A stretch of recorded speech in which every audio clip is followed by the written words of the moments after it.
sa punto pong ito. Puntahan naman natin si Carla Padrona. Carla?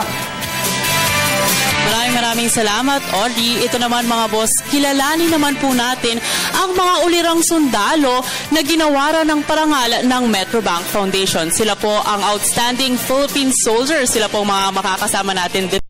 Para pag-usapan po yan, makakasama po natin si Senior Master Sergeant Romeo Castro Austria, si Sergeant Major Arnel Guerrero Carriaga, Disbursing Clerk 3rd Class Dennis Garea, and si 3rd Salang ng Metrobank Foundation. Magandang umaga. Ayun, Carla. Ayan. Siguro, 3rd, ikaw muna tatanungin ko, ilan ba yung pinarangalan ng award na ito? So ngayong taon, 10 yung napili ng Metrobank Foundation at ng Rotary Club of Makati Metro para sa ating Search for the Outstanding Philippine Soldiers. So, 4 na officer at 6 na enlisted personnel sa Army, Philippine Navy, Philippine Air Force at isa sa Technical and Administrative Service ng Armed Forces of the Philippines. So, magkakamit sila ng 400,000 pesos bawat isa at tropeyo, care of Metrobank Foundation. Yan. At ngayon may kasama tayong 3 awardees. Yes. Ayan, siguro mga sir, matanong ko po kayo, ano po ba sa tingin nyo ang dahilan ng paggawad sa inyo ng ganitong parangal? Good morning, ma'am. Good morning po. Sa akin po siguro naging yung accomplishments ko na ginawa sa aking serbisyo. Kasi for the past 19 years, ako po ay naging isang guro ng mga sundalo. Ang tinuturuan ko po ay yung mga enlisted personnel at officers ng Philippine Air Force. Na ngayon po sila po yung naging frontline na nagme-maintain ng aircraft po ng Philippine Air Force at yung ilan po yung naging maintenance officer ng Philippine Air Force po. Ganon din po sa larangan ng pagtuturo, ako po ay nagkaroon ng innovation. Yung una po, yung mga mock-ups na ginagamit sa pagtuturo. Kasi hindi naman po lang puro tayo imagination ang ginagamit sa pagtuturo. Kailangan din po natin ng mga mock-ups na makakatulong sa atin para na-convey natin sa ating mga estudyante kung ano yung dapat nating ituro po. Katulad po nung yung isa na UH-1H starting system, wherein nakapag-save po yung gobyerno po natin ng almost million pesos po. Mga battery drive motors, mga transformer rectifier units, at yung isa pa doon yung aming scale model ng SF-260 Marchetti, wherein lahat ng system ng aeroplano ay makikita natin sa isang aeroplano lang, isang mock-up lang. Ayan, pwede rin po pala kayo mag-iisang ulirang guro.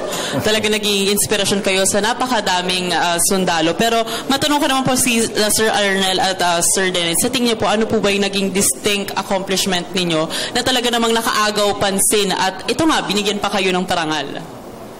Good morning po, ma'am. Isa sa mga accomplishment ko, ma'am, is may contribution sa community development. Meron kasi kaming doon sa community namin, yung Oplan na Kalakan. So I initiate, nangolekta mo ako ng mga pet bottle, scrap metals, anything, newspapers.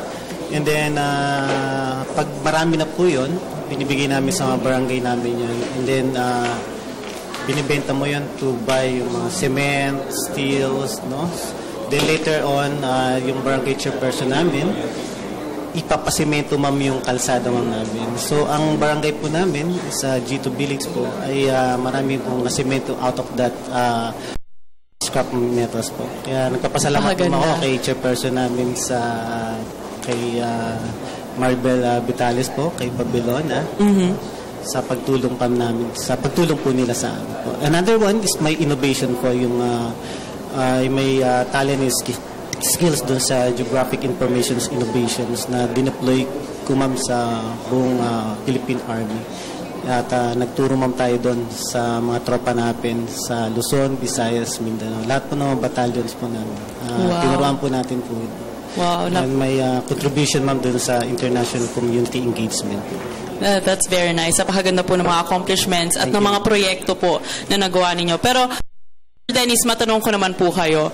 Sa tingin niyo po, from this award, naku, napakalaking responsibility dito actually dahil syempre, kailangan maging continuous yung pagiging, inspiration ninyo po sa inyong mga katrabaho. From this award, sa tingin niyo po, paano po kayo magiging inspirasyon sa mga kasamahan niyo po para po, again, magiging maganda rin po yung paglilingkod nila sa inyo pong serbisyo, sa inyo pong line of service? Salamat po. Good morning, Ma'am Carla, at sa mga reviewer ng People TV4. Bilang po PT Officer in Charge ng Counterintelligence Group, may mga tao po ako kasi throughout the Philippines po kami.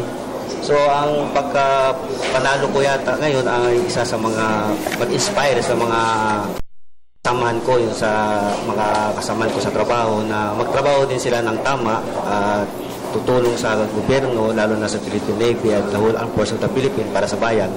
Yun po yun, siguro maging inspire sa kanila ngayon na nandito ako ngayon. Isa sa kasama nila nanalo. Ayan, for sure magiging, kumbaga, inspirasyon talaga kayo. So, third, balik ako sa iyo. Alam mo, lagi namin i-interview dito yung Metrobank Foundation. Yes. Like, for example, meron kayo ng art exhibit, meron kayong math and science, mga exhibit and all of that. So, kumbaga, alam mo yun, nabibigyan ng opportunity mga bagong artists, yung mga ipakita yung kanilang galing. Dito naman, sa mga outstanding soldiers, sa tingin mo, paano ito makakapagbigay ng inspirasyon sa mga sundalo? Paano sila mamamotivate from this? Alam mo, Carla, ang Search for the Outstanding Philippine Soldiers ay 16 years na.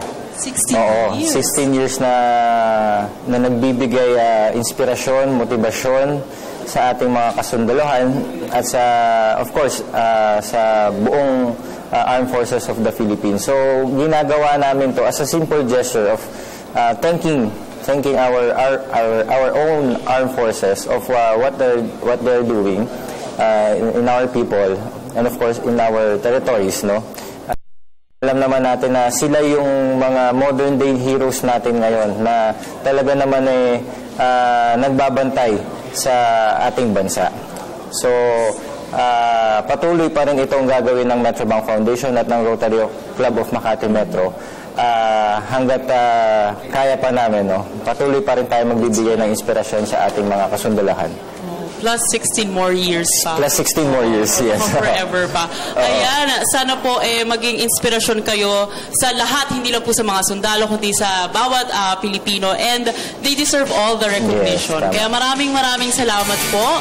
At pinaunlakan nyo kami ngayong umaga. Sila po ang mga awardees o sila po yung mga outstanding soldiers.